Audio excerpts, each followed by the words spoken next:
Hi, my name is Tessie, and my channel is called Homestead Tessie, where I try to live off-grid just like Grandma. See ya! From the Diary of Fanny, February 10th, 1942. Today was a beautiful wash day. I brought Lizzie down from town. She helps to strip tobacco. Uncle Mike was here too.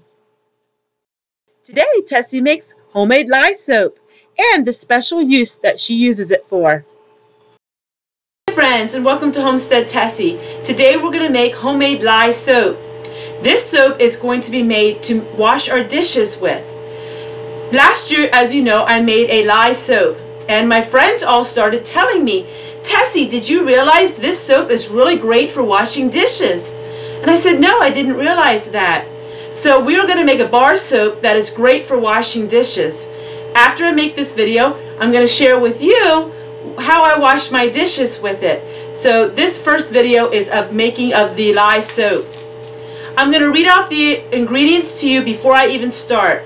This is going to be a full detailed video. So take a pen and take a paper and write it down, because this is going to be a little bit of a more detailed, and this is going to be a little bit of a longer video that I normally make.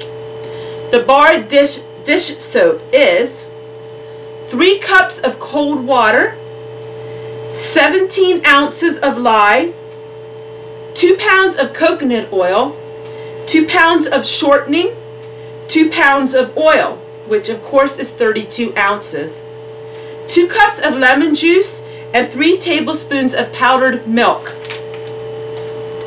Normally what you need to do is wear gloves. I'm not going to be wearing gloves today. I do this often, so I'm very used to working with lye. But one thing, I will not ever work lye without glasses. So I will wear the glasses. I'm going to put the camera down really close to what I'm doing so you can see real full detail what I am doing here with this soap. It's very crucial that you do have everything into the ounce. I have an ounce scale. Everything has to be precisely measured. You cannot do any alternatives to this recipe. This recipe, the lye water is actually going to melt the fat. The fats are going to be melted into the lye water. So let's get started, and I'm going to show you. This is a foolproof recipe. Like I said, I posted it many months ago, about 10 months ago. A lot of people have made it. Everyone loves it. We're going to make it again because I have a much better camera and much better quality film this time around. Let's get started. Always put your glasses on. First thing I want to tell you is always have vinegar by your side. If the lye splashes on your skin, the vinegar is a precaution, and you put the vinegar on your skin, it will immediately stop the burning of the lye. Vinegar is a must. Always use vinegar. Never put water on a lye burn. So let's get started. I'm going to show you what it's like. This is more for not a novice. This is more of an experienced person to try. I would recommend you try this only in a home where you don't have children running around. You need to have full concentration on what you're doing. This is not a video. This is not a project to make when you have a lot going on at the time in your home. Set a time. Have everything measured ahead of time so you can do it in a very streamlined fashion. So let's get started.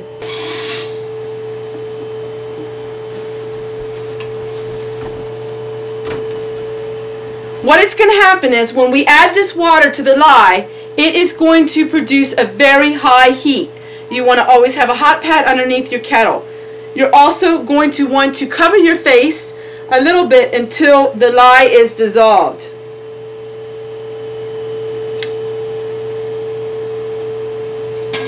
Add it very slowly, not to splash. Preferably if you do this outside would be best, but I can't do it outside today. Cover your nose, and we're going to stir it until it turns white, turns clear. It's going to get very, very, very, very hot.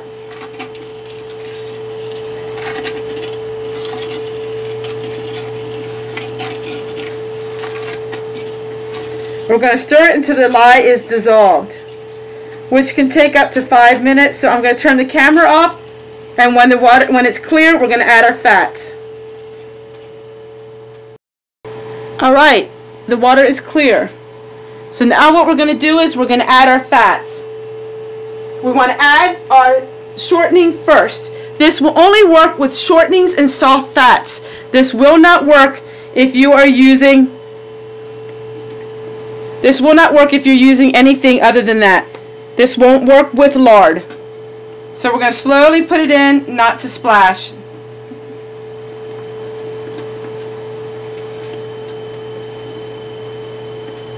And it will melt these fats.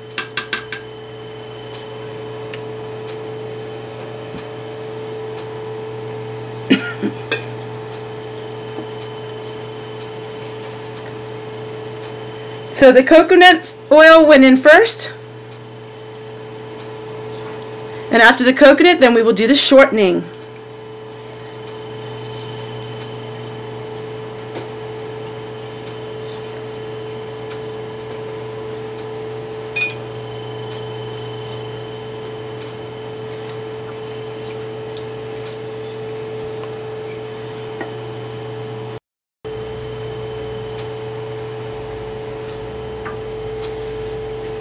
We keep stirring until all the fats are melted. They're almost all melted. So we keep stirring. And then we're going to add our liquid fats. Like I said, this recipe is only for soft fats. This is not a recipe for lard, for using lard. You cannot use lard with this method. It only works with shortenings and coconut oil and those kind of fats. So I'm going to keep stirring, and then we're going to add our liquid oil. It's a very simple procedure. You just have to take a lot of precautions with it when you're working with lye. It's like working with grease. When you're frying things, you want to make sure you're right there always. And we're almost finished with it, and so I'll stir it a little more, and then we'll get adding the other fats to it. Alright, this here is lemon balm that was infused in olive oil. So we're going to add that to it.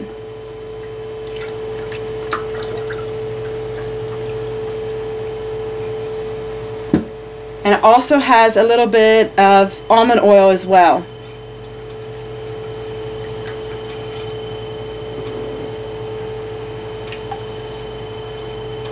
We're going to give it a splash of some vitamin E oil that I actually got at the Dollar Tree. Just use a little of the vitamin E oil. Vitamin E is also a preservative and also will help keep your hands nice and soft.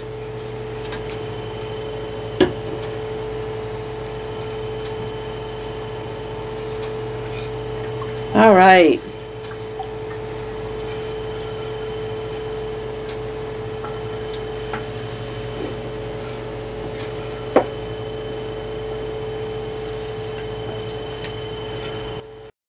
And then we're going to add 3 tablespoons of powdered milk.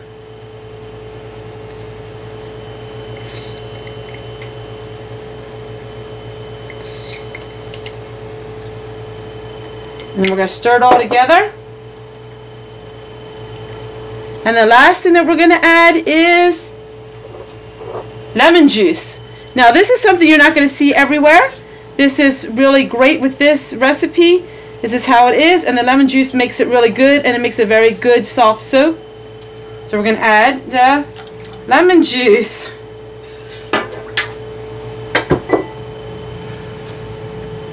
What we're going to do is when the soup starts getting of a thicker consistency, then I'm going to use dried lemon peel and our essential oils. So now what we're going to do is, now comes the part where we stir and stir. But I'm going to use one of those whisk blenders, and we're going to whisk this up until it is thick, and then we can add some of our essential oils to it. So I'll get back to you when it is at that stage. Alright my friends, it is at trace. What does trace mean? Trace means that when you take your spoon, you can actually like write on it. So you can see the traces, you can see where it falls.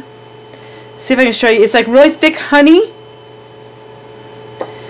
So now we're going to add our essential oils, and we're going to add our powdered lemon. Because this is going to be for washing dishes, I'm going to use lemon. It says lemon peel.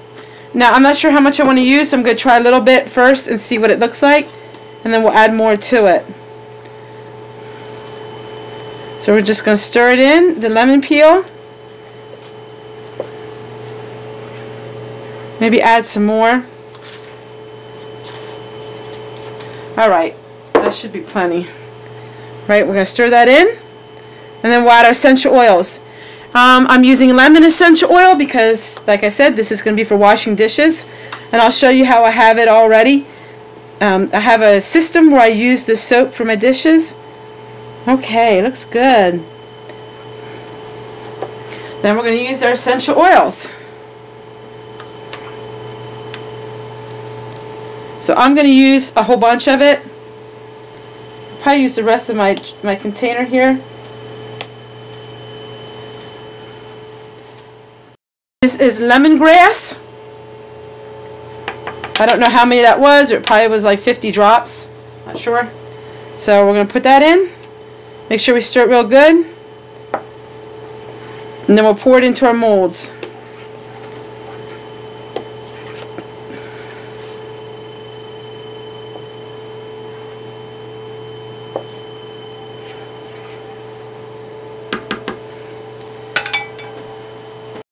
Alright, so I did one soap mold, one with little gingerbread men, and then these are the bigger soap molds.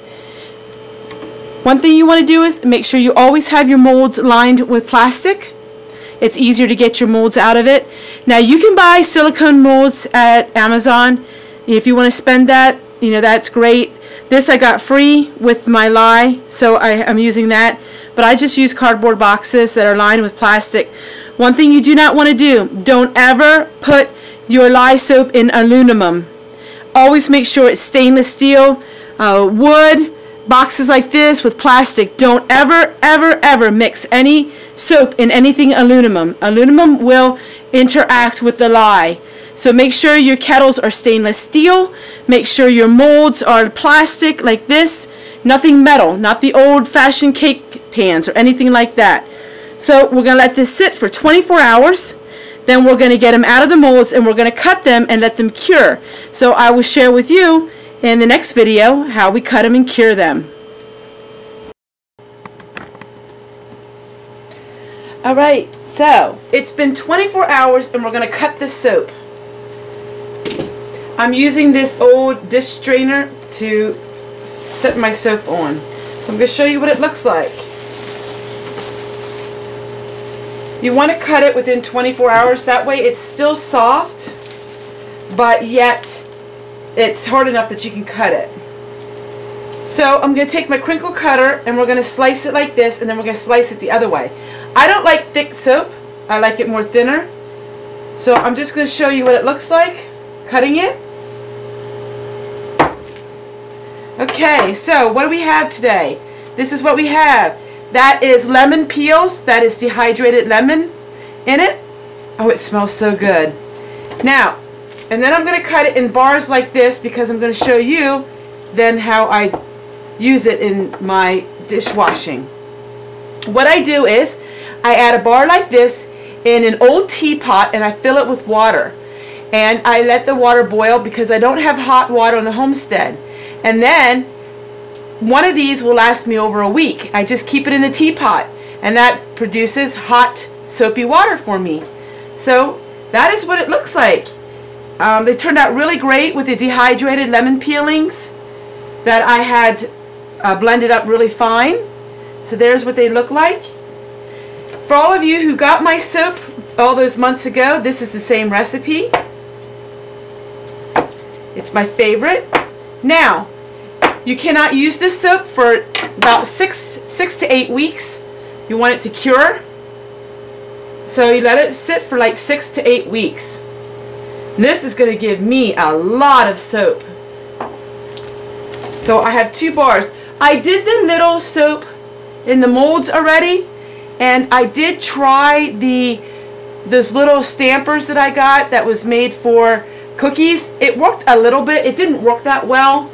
So I think I'm going to use those stampers for butter.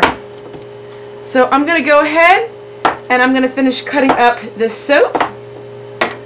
I really love it with the dehydrated lemon, and the scent is really good. It's a great soap. You can use it for your body, but I'm going to be using it for my dishes because it really gets rid of the grease. It's amazing, amazing soap for it. I've been using this for the last 3 weeks, and I'm not ever going to buy dish soap anymore because 1 bar with some hot water is amazing, and that will last me all week long. So I hope you enjoyed this video. Take care, everyone, and we'll see you guys tomorrow. Bye. One last thing I want to show you all. Look at this mold. Look how pretty this soap got, the gingerbread mold. So I had to show that quick with you guys. So the silicone molds, it takes longer for the soap to be able to come out of them than it does my other molds. But isn't that the cutest thing you've ever seen? So try some silicone molds. Here's some other videos I thought you might enjoy. And don't forget to check out the other small YouTube channel in the bottom corner. See you tomorrow. Bye.